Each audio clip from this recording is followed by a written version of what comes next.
We have a lot to get to. The SPLC is in the news. Breaking just moments ago, Kash Patel has officially severed ties between the FBI and the SPLC. It kind of had a vibe that he wasn't even aware that there was a tie until comments were floated on social media. I doubt it was impacting his job so much, but the fact that there was official tie was pretty offensive. So I want to welcome in the guy who wrote the book on the SPLC, and that is Tyler O'Neill. He's the senior editor at Daily Signal, and he also is the author of the book Making Hate Pay: The Corruption of the Southern Poverty Law Center. So Tyler O'Neill, welcome to the show. Thank you for making the time. I've been seeing you all over social media trying to raise the alarm bells about the SPLC, and I got a lot of questions. Blake might chime in, Mikey might chime in, but I'm just going to start. Explain to me what inspired you to write the book in the first place, because you were ahead of the curve. And for those who are unaware of what the SPLC is, Tyler, tell us what it is and what it's become. Yeah, thank you so much for having me. Let me just say it is an honor to be on the Charlie Kirk Show. Seeing everything that Charlie did to champion free speech on our college campuses after it had been stifled for so long, and seeing him become the martyr to free speech that he was. I mean, it shook me to my core, but he has been such an inspiration, and it means the world to me to be here. So I just want to mention that. No, thank you for that. Yeah, thank you. But yeah, to answer your question, so the Southern Poverty Law Center, as the name suggests, it began as a public interest civil rights law firm that represented poor people in the South. And back in the day, it believed in representing everyone. So it actually had a reverse racism case representing white men who had been discriminated against in a majority black employment opportunity. So, this was a noble organization. But the leader of that organization, the main fundraiser, Morris Dees, he started realizing that he could make the most amount of money by going after the Ku Klux Klan. And this is, let me be clear, the Klan is evil incarnate in my mind. I mean, they are the quintessential hate group in American history. And so every time that the SPLC sued a Klan group into bankruptcy, I think that's a win for America. But what we see in the 1980s is that this is the thing that got the SPLC attention and money. And we actually had the legal team at the SPLC quit en masse because they had signed up to work at the SPLC to represent poor people in the South, not to go hunting Klan groups. And all the lawsuits involving the Klan, they said, were like shooting fish in a barrel. They were also disturbed by the fact that the SPLC was starting to develop ties with law enforcement, that they were guiding law enforcement to find people who were, at the time, real racist threats.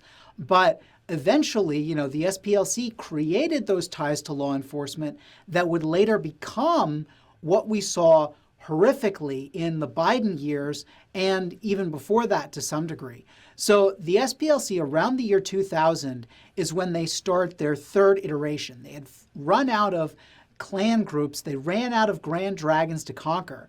And they started putting mainstream conservative and Christian organizations on their hate map with chapters of the Ku Klux Klan. And they say that this hate map shows the infrastructure upholding white supremacy in the United States of America. So make no mistake, if you are the Family Research Council, if you are Alliance Defending Freedom, if you are the Federation for American Immigration Reform, and they put you on that hate map, they are comparing you to the Klan, saying you are a violent force of hate that needs to be monitored by law enforcement, that needs to be cut off from polite society. And the SPLC takes this hate map, goes to big tech, goes to corporations, says, you need to use this to blacklist people, goes to the charitable sector, says, you need to blacklist people on this. So one of the things that really drew my attention to the SPLC was in 2012, when a terrorist targeted the Family Research Council in Washington, D.C., their conservative Christian nonprofit. This guy showed up there. He used the SPLC hate map to find them. He had a semi-automatic pistol and a bag of Chick-fil-A sandwiches. And he told the FBI he planned to shoot everyone in the building and smear a Chick-fil-A sandwich in their faces. And the SPLC rightly, condemned the attack, but the SPLC hasn't taken the Family Research Council off their hate map. And if anything, the SPLC has gotten far worse. So, as you put up there on the screen rightly, the SPLC added Turning Point USA to the hate map earlier this year. And I was the first one to realize that and break the story on X. I remember. And on the Daily Signal. But, this is when they're putting the largest conservative grassroots youth organization on a map with chapters of the Klan. This is so far off the reservation. You can't make this up. And yet, we saw just a couple months later, a man allegedly opening fire and murdering Charlie Kirk in cold blood. And we don't know if he was at all inspired by the SPLC, but it really looks like the SPLC's hate map is, to some degree, a kill list. And this is, this isn't the first time, this isn't even the second time the SPLC has been tied to political terrorism. It also happened in 2017 when that man opened fire, nearly killed Steve Scalise at the congressional baseball game practice. And he had liked the SPLC on Facebook. Now, every time this sort of thing happens, the SPLC says, we condemn political violence, we condemn political violence. I'm sorry, they need to put their money where their mouth is and have at least one modicum of actually doing something and taking Turning Point USA off the hate map. They need to scrap it entirely, but I've been asking directly, specifically, one specific ask, and they can't do that. Well, no, I appreciate you keeping such an eye on this. You've been exceptional in your focus and in just holding them to account. But I think we need much more than just taking Turning Point off a list at this point. I completely agree. I posted last night on X that their hate list was really just a hit list, and Elon Musk, I guess, is quote tweeted it, which good for him. And he's been excellent on this, ADL and SPLC. And at some point, it stops mattering, Tyler, if these people were directly motivated by something they saw in the SPLC. It creates an ecosystem of political violence, a sheen of legitimacy to the political violence. I think, Tyler can explain this, but they basically run this scare operation. They'll send you a letter and they're like, the number of hate groups in America has grown by 50% in the last 2 years. Hate is on the rise. It's old. They could go after older liberals who are terrified the Holocaust is going to happen again. It's around every corner. And they just whip them up into a frenzy to make money. But I think you can explain more, Tyler. Yeah, Tyler, am I accurate in saying that they have just under $1 billion in reserves? They have over $700 million in their endowment. They have millions of dollars in Cayman Island accounts offshore, which we still don't have an answer as to why a nonprofit has Cayman Island accounts. But essentially the business model is we position ourselves as the premier force monitoring and combating hate in America. And then we constantly go to our donors and say, look, hate is increasing. Here's why everyone to the right of everyone to the right of Joseph Stalin is essentially Adolf Hitler. And so you have this situation where the SPLC puts you on this map that's not clear how you can ever get off of the map. And then they go to their donors. It's a great point. By point. the way, their donors are from the George McGovern campaign. So these are the donors, the Democrats who wanted things to be further left back in the 1970s. That's where the first big tranche of donors, or actually it was 68. 72. Sorry. The big tranche of donors is from there. And then it's all the people since then. And now they've positioned themselves. They're working very closely with, we don't have entire proof, but they have a lot of disturbing ties to Antifa and the people on the ground who have been engaging in these violent riots. And so what you have with the Southern Poverty Law Center is this interesting mix of these old liberals who kind of pass the torch to the new, on-the-ground, violent leftists. Yep. And they have been making the SPLC, there's a big battle at the SPLC. Last year, they were accused of union busting.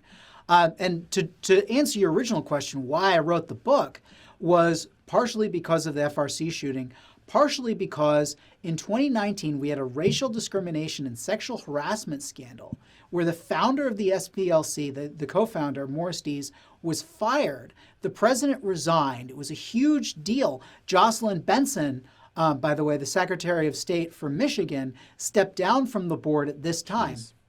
And the SPLC went through this scandal. We saw a couple of reports in the legacy media, but mostly it was crickets. And then a couple months later, you had the new president of the SPLC coming out comparing the SPLC to the Underground Railroad. And I said, no, we are not going to allow the SPLC to bury this scandal. Yeah. And I want people to know how untrustworthy this group is. Absolutely. Well, and this is what bothers me, Blake, is how they borrow from an actually noble past, and they keep donning the robes of an admirable generation gone by. And you could have disagreements even with that. I certainly do. But like, at least there was an acknowledgement that, hey, there was legitimately Klan members that were, hostile to blacks in the South. I mean, I'm sure there still are, but I mean, it was actually a thing that probably needed to be addressed, right? And the fact that they showed a little bit of impartiality, playing it both ways, shows that there was at least some good sense, some old school values that were in the organization. That is way, way gone. But what I'm curious about is how do we actually go after this group with some teeth, right? They live in Alabama, or they're based in Alabama. It sounds like you just laid out a bunch of predicates for legitimate investigations, maybe by the Alabama Attorney General's office, or maybe but Harmeet Dillon needs to get involved. But also, they have ties to PayPal and other corporations. Am I right? So this is, we can't use like RICO, right? We went through that last night because, whether they're working with Antifa or not, one of the things that I've learned because of Blake is that the original RICO statutes were designed to go after the mafia. So it's not like inciting a riot is part of the statutes. And think about it in the context of SPLC. We can't get them on RICO charges, even if they are coordinating I think we're mixing streams here, because the RICO stuff we've been talking about is the supporters of Antifa. Well, I just want to know how you can actually get them. Well, so the SPLC, I don't think the SPLC is as tied to the really bad Antifa stuff, because they're almost too much of a scam for that. Like, it's Sure. real left-wing organizations that are doing that, like, to get real gains. The SPLC is like this giant pile of Morris Dees' money that he built through like decades of all of this scam stuff. They did hire an Antifa affiliated researcher. I'm sure they have. Yeah. But what they also have is, I think the funniest thing you could go after them for is, and you can probably talk about this too, in 2019, Dees got forced out. Yeah. Because sexual assault. It was like implied sex stuff and then like racism stuff, which is even funnier. Which is really funny. Like it seems that he was basically bullying lower staff who were heavily non-white, and they were like, "This is a racist attack from Morris Dees," and they forced him out. They brought in Michelle Obama's chief of staff and said she is going to do a full investigation of everything that happened. No one has ever heard anything of this investigation since. Nothing has come of this. You have left-wingers writing articles where they say this organization is a con, it is a scam. Yeah. I think, you can tell me here, Tyler, but I think there's enough where you just have to start poking at this and see if staff will talk about anything. And what's the money going towards? They turn about $30 million a year profit. We have to wrap soon. So 1 minute, Tyler, the floor is yours to take us home. Yeah, so one of the things, when you're talking about RICO, Ted Cruz has a bill that would add rioting to the RICO statute. That's number one thing. Number two thing, there is the SPLC faces defamation lawsuits. There's a really strong case in Georgia by a group called the Dustin Inman Society that has been on the hate map, and they have this really solid the SPLC is on record saying Dustin and Min Society is not a hate group, and then they add it to the hate map after they register a lobbyist to oppose a bill the Dustin and Min Society supported. I still think defamation is one of the strongest ways that we get the SPLC. But the other thing you can do is talk about how they're trying to blacklist people and going after them. And I think there might be a predicate there for some sort of interference with business practices sort of lawsuit too.